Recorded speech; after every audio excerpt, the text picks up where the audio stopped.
baro Ingiriiska mar kasta iyo meel kasta oo adduunka oo dhan aad ka joogto. Mawduuceenu maanta waxa uu ku saabsan yahay day care. Day care waa meesha markaasi lagu xanaaneeyo ama lagu daryeelo carruurta maalintii inta waalidkoodu markaas uu shaqada ku maqan yahay.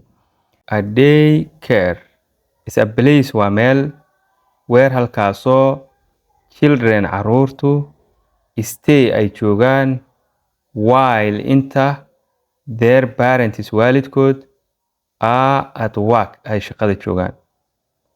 Day care ama day care.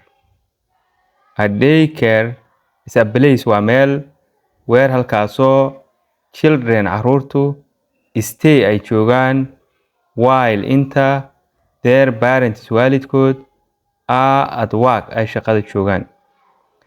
Teachers macallimiin and caregivers iyo dad markaasi daryeela carruurta. Teachers macallimiin and caregivers iyo dad daryeela carruurta look after ayaa xanaaneeya ama daryeela the children carruurta.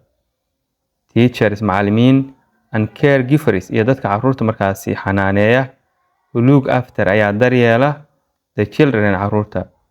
The children carruurtu play with waxay ku ciyaaraan toys bombalayaal, read waxay akhriyaan books buugaag, and draw waxay sawiraan pictures sawiro. The children carruurtu inta halkaas joogaan play with waxay ku ciyaaraan toys bombalayaal, read waxay akhriyaan books buugaag, and draw waxay sawiraan pictures sawiro.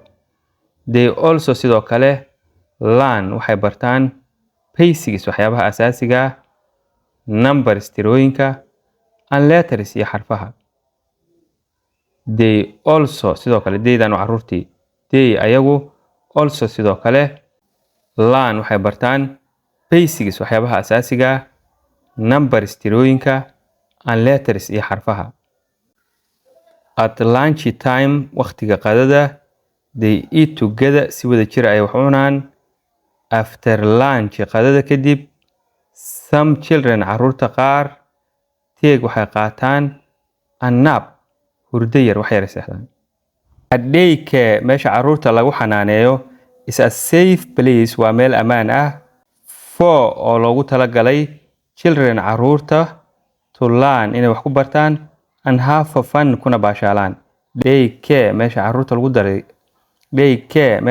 lagu daryeelo is a safe place waa meel ammaan ah for oo loogu talagalay children carruurta to learn inay wax ku bartaan and have fun kuna baashaalaan. aad baad u mahadsantahay haddii aad halkan soo gaartay. laagta ku muuji haddii aad jeceshahay barashada luqadda Ingiriiska. lambarka profile-ka ayuu saaran yahay casharo iyo koorsooyin isla xisaabtan leh ayaan ku haynaa. soo dhow mar kale. You welcome.